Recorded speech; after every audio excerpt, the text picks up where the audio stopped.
So let's talk about Eric Larson's 2006 nonfiction work, Thunderstruck, the twin stories of Guglielmo Marconi. I'll just say Marconi from now on, Nobel Prize winning inventor of the commercial wireless telegraph, and Hawley Crippen, a bespectacled, mild, tonic doctor in quotations, American living in London with his wife Cora Turner, music hall singer, and how their lives, the two intertwine. And spoiler, I don't think they actually entwine that to the level of that these two stories should be put into the same thing. So we have the story of Marconi, this born of Irish mother, Italian father, very wealthy family, homeschooled, who gets fascinated by all the new discoveries in electromagnetic waves, and indeed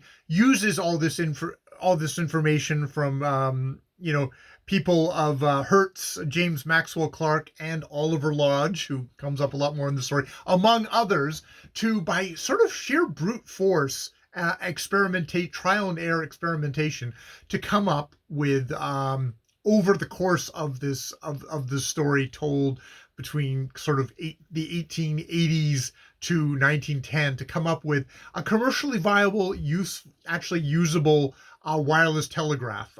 Within that story, he very much comes across as, very obsessive, socially blind, ruthless, basically your basic tech bro, as Larson does point out in the book. And his story at the beginning here is really, really fascinating. We have all the kind of the competing claims for the technology. We have the competing companies.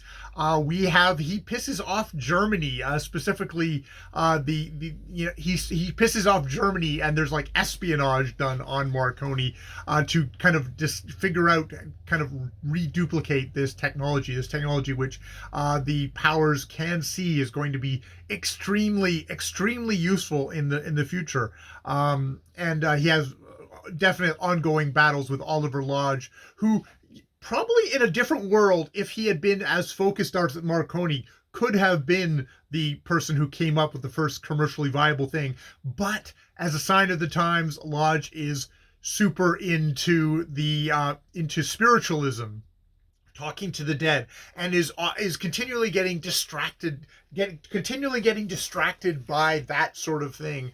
So he does not. And when he kind of suddenly snaps back into a scientist mode, is what I would say, it's too late, and Marconi has gone ahead. I mean, there is continual battles. And I mean, Marconi is not a scientist. He is somebody who was homeschooled and is very much kind of a lot of self-education has gone on here. He does not make any claims to being an actual scientist, or even like sort of understanding some of the more fundamental underlying things of underlying theories within this technology. And I mean, a part of it is just the science isn't there, but he forges ahead and is able, through, as I said, a lot of trial and error, to come up with a commercially viable way of sending signals through the ether, as it might have been said at the time.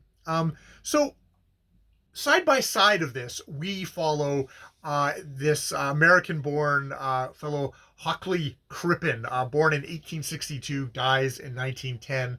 And his career, yes, is sort of a homeopath, tonics doctor, very much, the quack medicine of its time. It's one of these things of somewhat depressing. You think about all the kind of the quack remedies and medicine that is hawked nowadays online. It's like, yeah, same people were doing the same sort of thing at that point, running just that little bit ahead of the law that way.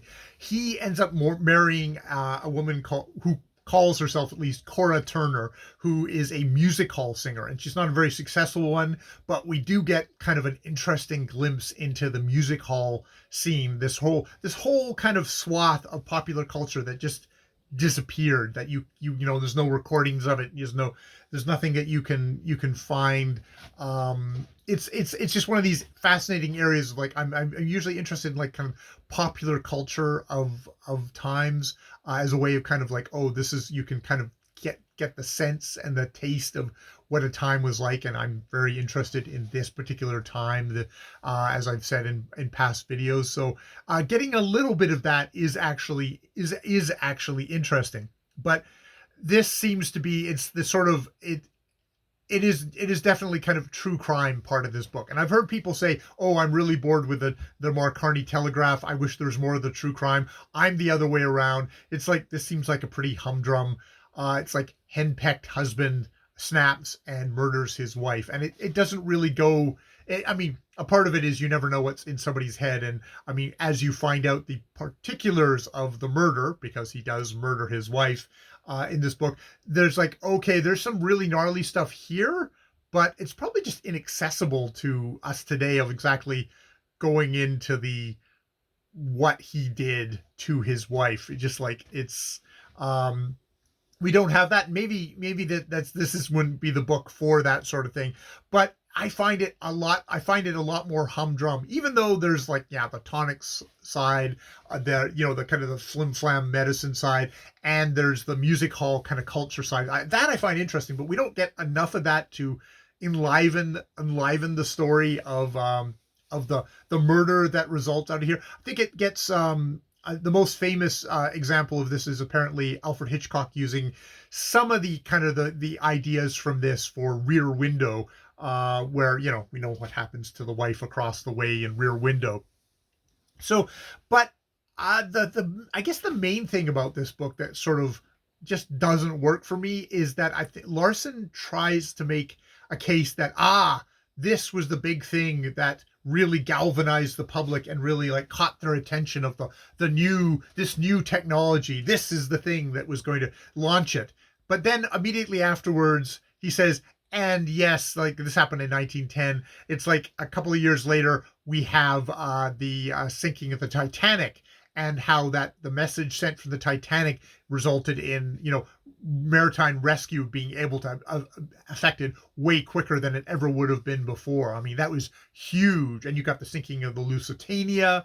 There's far more significant things that happen. This is I mean, it's a new story because it's probably kind of insignificant, this story of Dr. Crippen, as he's, Dr. Crippen's story isn't particularly that important to the whole thing of the wireless telegraph. It seems like it's far more just like a interesting footnote. Oh, this is the first suspect who went on the lam after killing his wife. He goes on the lam with his mistress, and this is what we used to catch him aboard he jumped aboard a ship heading for America, and they telegraphed, and there was a kind of a bouncing back and forth of telegraphs. The police were there to welcome Dr. Crippen to North America when he arrived. So, yeah, I didn't find that particularly part of the story that interesting. I didn't find the true crime part particularly that engaging, even though it had some background details. I mean, it's like, this is the kind of stuff of like, for myself, I'm really interested in all bits and pieces of this time, so I'm trying to suck up things and get different details. But this overall story, I just don't think it particularly worked. And Marconi's story starts to kind of tail off in interest as he's kind of made his great he's made his great kind of not discoveries, but he's put forward his great inventions, and it kind of seems to tail off that way too. And we get a little bit more into his personal life, which is typically of a super driven guy. It's like, it's not happy for the people that, the woman that he married, or the next woman. It's like, yeah, so it's pretty so-so. I'm interested in it for the subject matter. I don't think it really holds together as a thesis. It's more like, here's my excuse for telling this story, but it's not really like, oh, I needed to hear this particular telling about Marconi connected with this kind of very sadly humdrum, though grisly, true crime story. All right. I'll leave it there. More videos later.